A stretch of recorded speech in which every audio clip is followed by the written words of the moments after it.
In an era where independent artists have much more control, like you said, what is the role of the manager in 2025? Manager manages all operations for an artist. So an artist is going to have a record label regardless of if they sign. And what I mean by that is they're going to have someone who is responsible for helping distribute the song.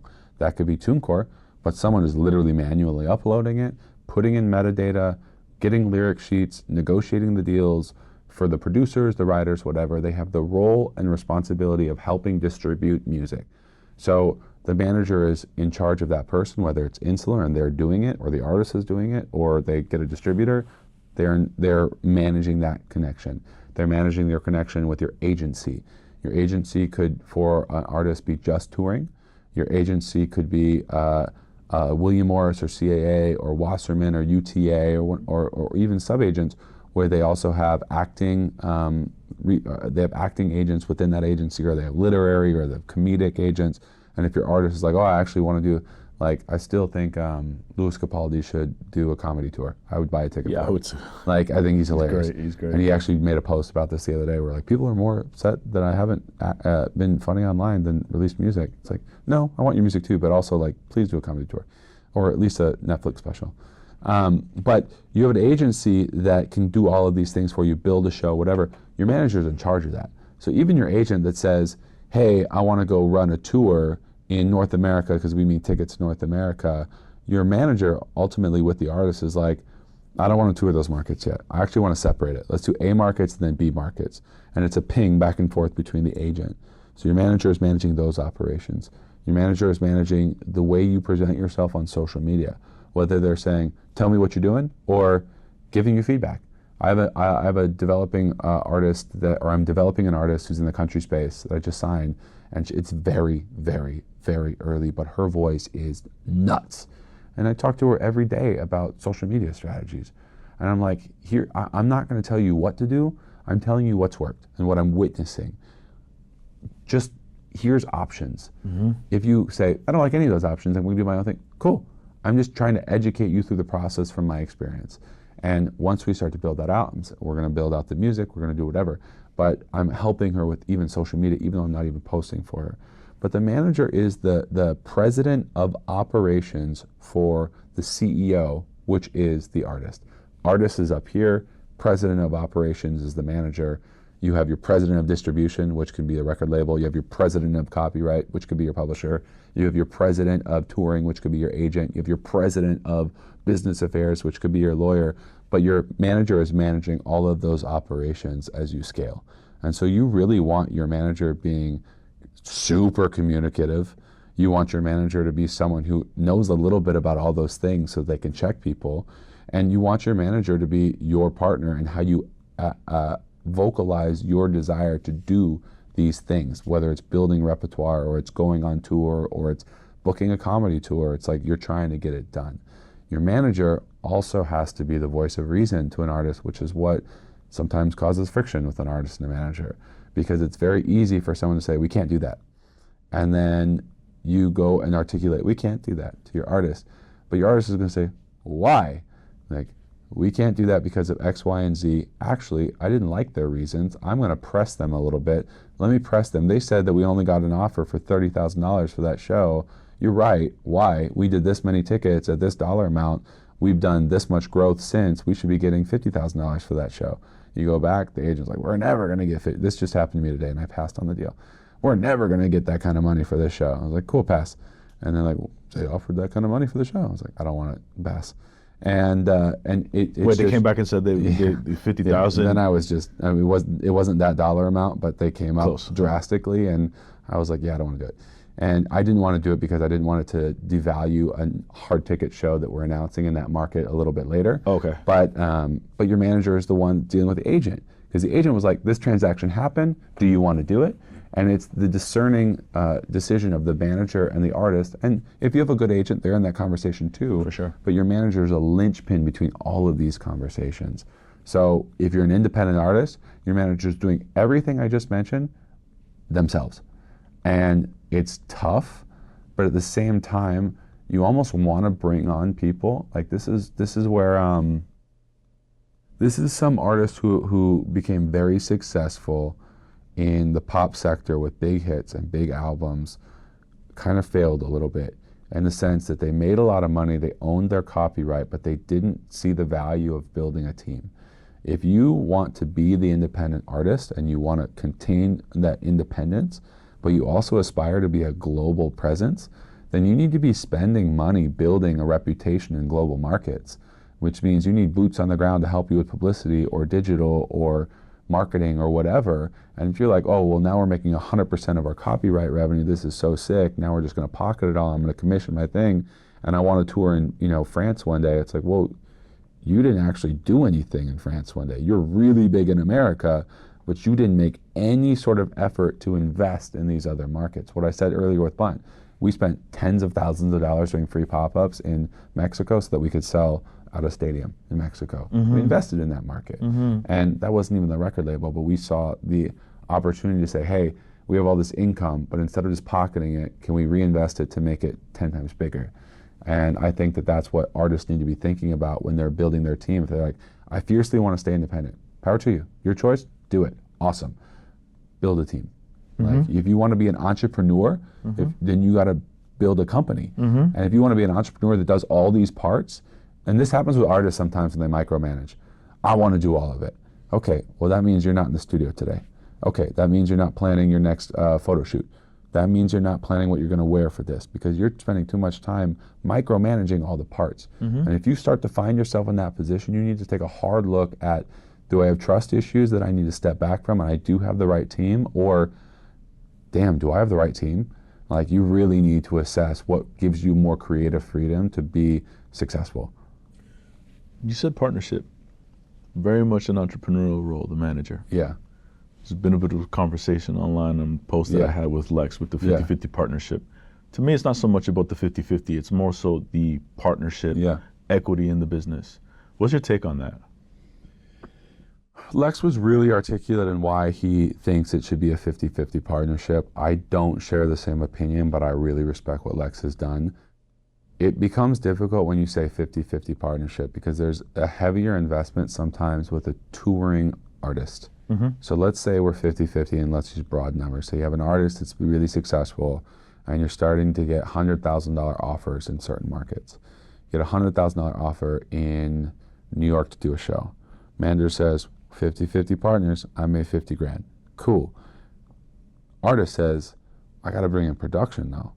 I'm like, well, that's your problem. That's your business. Like, I'm here for you. I got you this place. We're at 100 grand. So sick. You do your own production, whatever. So they do their production. They spend $20,000 on videos and lights.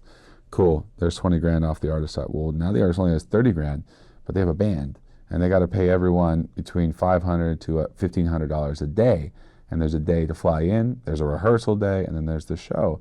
And you start to see that artist side whittle real quick. So I don't think it's fair sometimes when you have an artist say, I want to take this hard line. Now, Lex may not have specified like, oh, no, I'll stand behind production costs, but once we get to that final profit line, then it's 50-50. And that's fair. I can understand why he says that. But I think that there's also models where you take 20%, you only stand behind certain costs, and you still make a good chunk of money as an artist or as a manager who's put a lot of time equity into an artist and grown them from the ground up. From an equity standpoint, not commission. From a commission standpoint. Okay. I believe in an equity position when you're creating a product together from the ground up. And I don't mean the artist's IP. I mean, you start, I've had conversations with one of my people about starting a music festival. Like, but I want to start it with you. I'm going to invest my own money. I'm going to invest my own time. We're going to bring in outside talent. We're going to build it. We're going to do it ourselves. And I want to be partners with you. Right. And I've seen Miles Shear do this with Kygo, and I think it's awesome. I think Palm Tree Festival is really smart. Okay.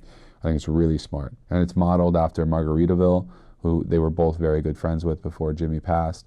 But Margaritaville built an atmosphere. And so it's not Kygo Festival, it's Palm Tree Festival. It's built off of an atmosphere. It's really smart. And so I don't know what their split between them is, but they are partners, and they constantly online and in press announce the partnership between Miles Shear and Kygo in creating X property. stuffed puffs with Moshe Lizzy and Marshmallow. Like, that's a really methodical partnership. It's not marshmallows. It's a new product line that they've built off the back end of what they've built together. I don't know what their profit split is, but that would make sense to me to say, hey, let's be participants in this, let's be equity participants in this. So my belief is when you're creating a product with an artist exterior to the artist identity, it makes sense to be an equity participant. Or if you become the record label, and this is something that like some managers can do. I genuinely could launch an artist song. I could start a record label tomorrow, and I would know what to do. Well, I would think that's the natural step for Rare Society, in my opinion. Maybe. I'm very, very excited and enthused to build a management ecosystem right now, and to be smart and slow. I have a couple artists, a couple producers that were nominated for a bunch of Grammys this year. My artist is touring really well. I have a development artist. It's a very small roster of 5, and I'm excited about it. I still have to scale staff. I have to build staff underneath me to support me having more freedom to do more things. Right. If I get into the record label sector, I need to provide value to that. It's like when labels, major labels, not me, went to a 360 model. We're not making enough money off of music, so we want 360 rights. Right. And artists found out about this in real time. It was like, well, what does that mean? Right. Well, every brand deal you get, we get a chunk. You're touring. We're going to get a chunk of your touring because we need to make. We're hemorrhaging money. Napster killed us, and so they started taking all this, but they weren't initially providing to value. That business. Yeah. It's like, wait a minute, you just took a piece of my touring. Like, are you guys going to help me tour more? No, we don't know how to do that. Yeah. Why are you taking a piece of my touring? Yeah. Because we gave you a check for tour support. You made that recoverable. That's not an investment, or there's not equity participant there. Like you said, here's a check, but you owe it to us to help us tour. Like, no. If you're gonna take a piece of my touring, you better help me build it. Like, do you have someone that could say, hey, we've vetted a bunch of tour managers. This one's perfect. Here's the rate you should pay them, or whatever. Well, that's pretty valuable. Like, thank you for that. Like, I need a lighting director. We got you. This person did the best lighting director. If you're going to provide value to the touring side, maybe I understand the conversation. So for me, as an individual, to say, hey, I'm going to start a record label with my management clients, I better be a full-service record label. I can navigate you through the waters all day, and maybe that's worth something. We'll have a conversation about it.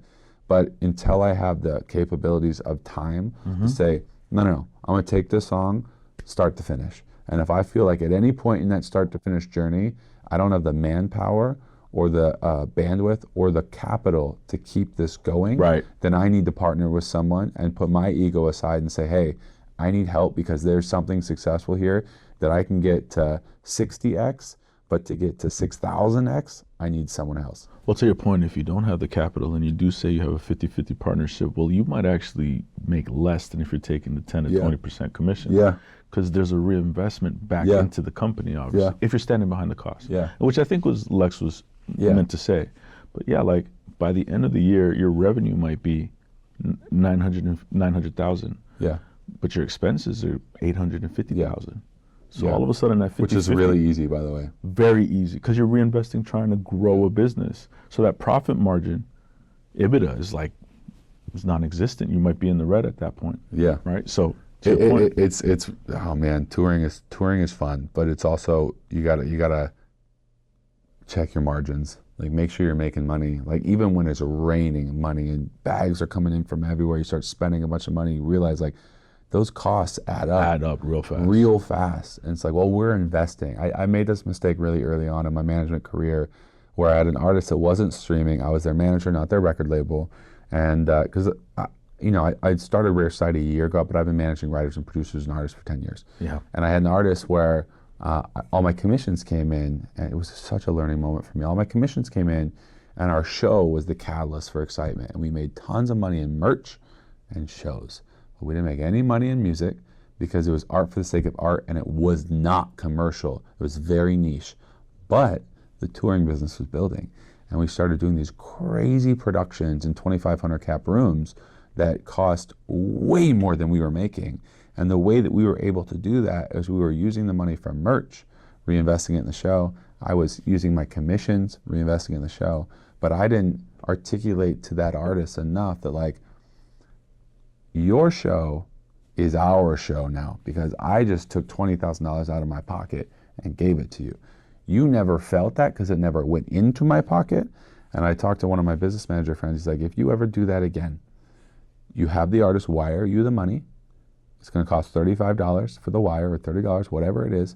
You have the artist wire you the money, and then you have your accountant wire them back the money, right, so that they understand, I just gave you $20,000. That was not yours. That was my sweat equity into it, and I didn't do that. And we ended up parting ways, and I didn't commission one of our 3 very successful tours. And I was like, man, I was investing in something that I was not an IP owner of. I was not an equity participant of. I was the president of operations. They were the artists. And it was a really important learning moment for me as a manager. And I'm glad it happened because I've learned that since. And I definitely I've done that many times after that, where I invest in the artist. I'm like, hey, I want to spend my money on this shop. I'm doing it in Mexico.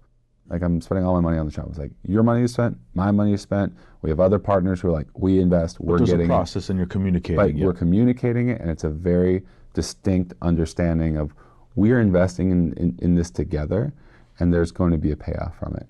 And so it's been, that one was definitely a learning curve, but it's one of those things where the commission conversation needs to be an open dialogue. And I think that 50%, which is, going viral on your page, and Lex, and I know him really well, it's like, what does that really mean? Is it after cost?